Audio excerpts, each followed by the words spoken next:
It is almost a massive and an unprecedented investment in education, in the expansion of infrastructure in education and health sector.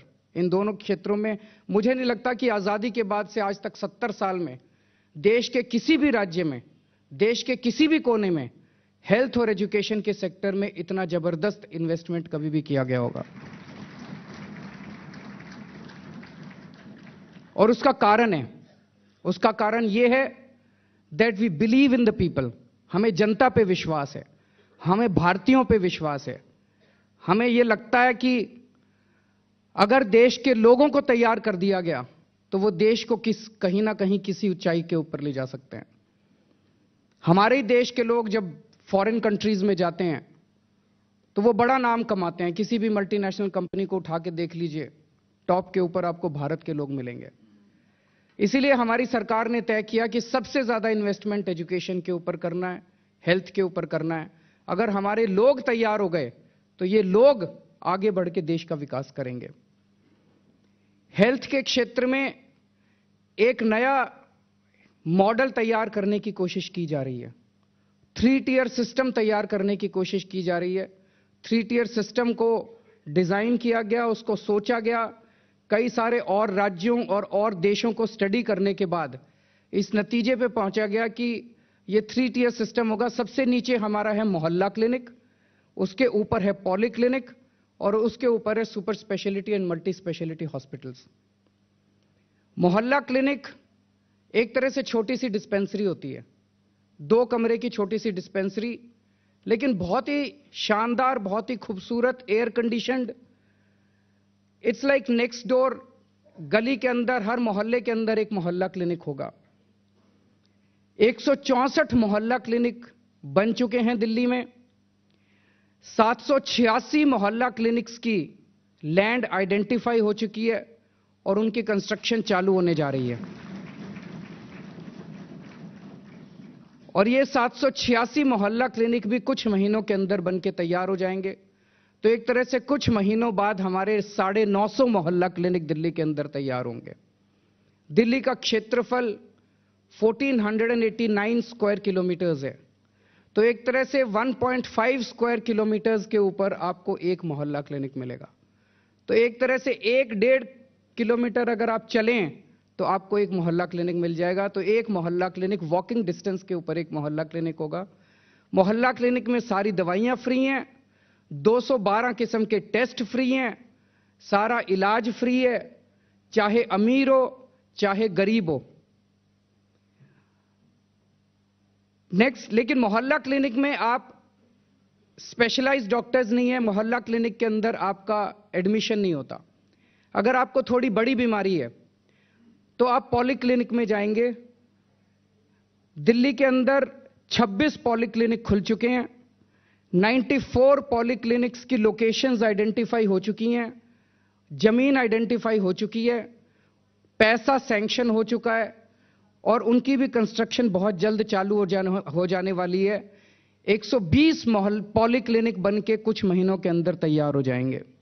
Poly clinic के अंदर एक तरह से आपको 8 किस्म के स्पेशलिस्ट्स मिलते हैं। हड्डियों का डॉक्टर, महिलाओं का डॉक्टर, बच्चों का डॉक्टर। कुछ मशीनें होंगी वहां पे, लेकिन वहां भी एडमिशन नहीं होगा। लेकिन अगर आपको उससे बड़ी कोई बीमारी है और अगर आपको हॉस्पिटल में एडमिशन लेना है तो फिर आपको सुपर स्पेशलिटी और मल्टी स्पेशलिटी हॉस्पिटल्स में जाना होगा। इसमें भी बहुत बड़े स्तर के ऊपर एक्सपेंशन हो रहा है। पिछले 70 साल में दिल्ली के सरकारी अस्पतालों में टोटल 10,000 बेड्स हैं। टोटल 10,000 बेड्स की कैपेसिटी पिछले 70 साल में क्रिएट की गई। इस साल ऑलरेडी कंस्ट्रक्शन जारी है और इस साल के अंत तक, नेक्स्ट फाइनेंशियल ईयर के अंत तक 3,000 बेड्स और बनके तैयार हो जाएंगे। 30% एक्स्ट्रा कैपेसिटी। जो काम 70 साल में हुआ उसका 30% काम 3 साल के अंदर हो गया और उसके अगले साल 2,500 बेड्स और बनके तैयार हो जाएंगे। तो एक तरह से 4 साल के अंदर 50%, more than 50% increase in capacity of beds. Delhi सरकार के सारे हॉस्पिटल्स में, सारे पॉली क्लिनिक्स में, सारे मोहल्ला क्लिनिक्स में सारी दवाइयां फ्री, सारे टेस्ट फ्री, सारा इलाज फ्री। भारत में यह पहली बार हो रहा है। मुझे याद है कुछ साल पहले तक केंद्र सरकार से जिस तरह का एक आइडियोलॉजिकल वो डाल दिया जाता था, इंस्ट्रक्शंस दिए जाते थे, डायरेक्शंस पूरे सारे राज्य सरकारों को भी, यूजर चार्जेस, कोई भी सरकारी सेवा होगी तो यूजर चार्जेस लेना जरूरी है। स्कूलों में भी होना चाहिए, अस्पतालों में भी होना चाहिए, हर जगह यूजर चार्जेस होने चाहिए। हम लोग जब एक्टिविस्ट होते थे तो हम ये सोचते थे कि अगर यूजर चार्जेस ही देने हैं तो टैक्स किस बात का देते हैं फिर हम लोग। टैक्स क्या केवल अफसरों और नेताओं की घोड़ा गाड़ी बंगला एयर कंडीशनर के लिए देते हैं, उनकी सुख सुविधाओं के लिए देते हैं? टैक्स देते हैं उससे कुछ तो मिलना चाहिए जनता को। हमारी सरकार इस पे यकीन करती है कि अगर कोई भी बच्चा पैदा होता है दिल्ली के अंदर, उसकी अच्छी शिक्षा और उसके अच्छे स्वास्थ्य की जिम्मेदारी दिल्ली सरकार की है।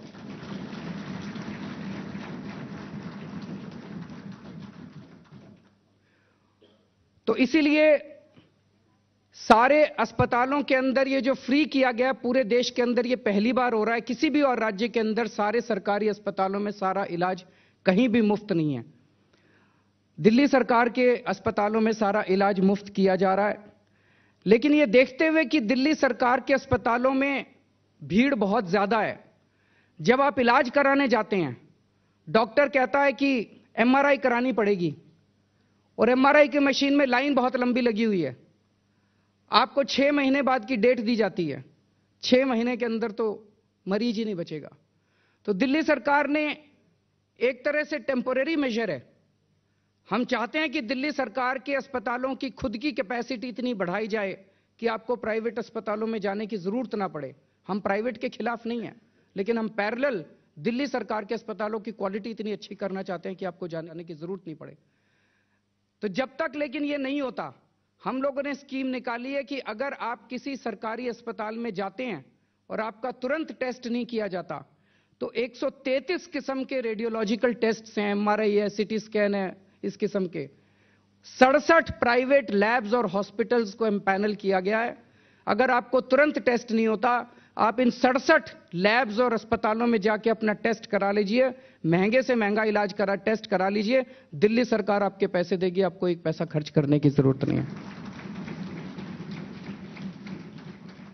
उसी तरह से अगर आप दिल्ली सरकार के हॉस्पिटल में जाते हैं, लाइन बहुत लंबी है, डॉक्टर कहता है ऑपरेशन करना पड़ेगा।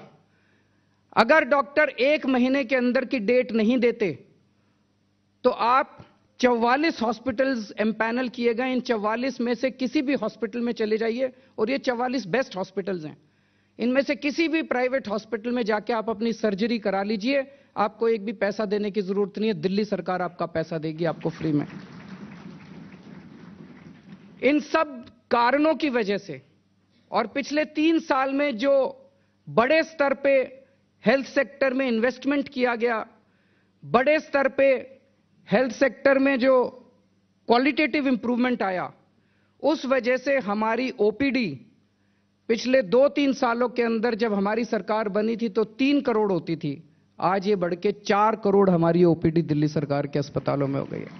33% इंक्रीज हो गया है। सबसे पहले आप दुबे आपसे मैं जानना चाहूंगा, क्या शिक्षा और स्वास्थ्य की बात जो यहां अरविंद केजरीवाल कर रहे हैं, क्या वाकई अगर चुनाव होते हैं तो वो 67 का जो गौरव है वो उन्हें दिलवा पाएगा? देखिए, 67 सीटें तो दोबारा किसी को नहीं मिलती और भविष्य में किसी को मिलेंगी या नहीं मिलेंगी, मुझे इसमें पूरा शक है।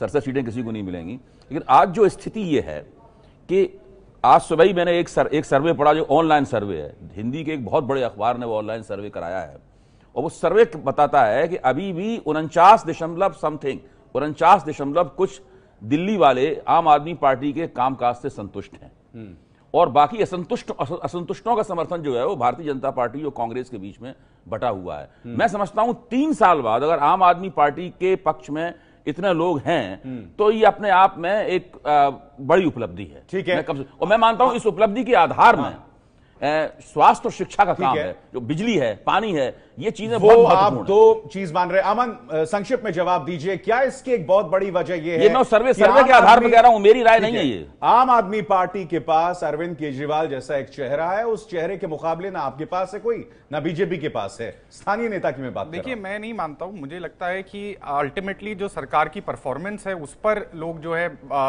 जो एवेल्युएट करके उस पर वोट देंगे। और अगर जैसे अभी जिस तरीके से अरविंद केजरीवाल जी शिक्षा के क्षेत्र की बात कर रहे थे, तो मैं आपको बताऊं कि जो 2013 में दिल्ली सरकार के स्कूलों में, सरकारी स्कूलों में 17,75,000 बच्चे पढ़ते थे, आज वो कम होकर के 16,75,000 हो गए हैं। बल्कि जहां पे जो दिल्ली की बिल्कुल गलत दावा कर रहे हैं, बिल्कुल गलत दावा कर रहे हैं, सरकारी में और वही प्रतिशत बढ़ गए हैं। और ये इनकी खुद के स्टैटिस्टिक्स हैं, इनकी दिल्ली सरकार की एनुअल स्टैटिस्टिक रिपोर्ट से मैं आपको बता रहा हूं। और इसी दौरान पे जो प्राइवेट स्कूल हैं उसमें 1 लाख बच्चे बढ़ गए हैं। तो दिल्ली सरकार से स्कूल से बच्चे छोड़कर प्राइवेट स्कूलों में जा रहे हैं। आप ईडब्ल्यूएस कैटेगरी की बात करें, जवाब देना चाह रहे हैं आप? देखिए, मैं इनका जवाब नहीं दूंगा। इनका जवाब मैं क्यों दूंगा? इनके पास अपने आंकड़े हैं। मैं ये कहूंगा कि राय दो तरह की हो सकती है। एक तो यह है कि विरोधियों की और हमारे आपके ऐसे समीक्षकों की राय। दूसरी यह है कि दिल्ली की जनता क्या समझती है। ये शाम को आपका सर्वे आएगा, उसके साथ सामने आएगी। अभी भास्कर का जो सर्वे है, जो मैंने पढ़ा है सुबह सुबह, आप भी देखिए, वो भी एक ऑनलाइन सर्वे है। और मैं ही मानता हूं ऑनलाइन सर्वे में आमतौर पर मध्यवर्गीय लोग ज्यादा भागीदारी करते हैं। बिल्कुल, जो झुग्गी झोपड़ी में रहने वाले कम भागीदारी करते हैं। जो निचले दर्जे में हैं, जो झुग्गी झोपड़ियों में या वो तमाम जगहों पर अनऑथराइज्ड कॉलोनीज में जो लोग बसते हैं, क्या वो अभी भी अरविंद केजरीवाल की ताकत हैं? बड़ा सवाल यहां पर यही है। और 7 बजे हमारा ओपिनियन पोल होगा। बहुत बहुत शुक्रिया अमन आपका और अभय जी इस चर्चा में शरीक होने के लिए।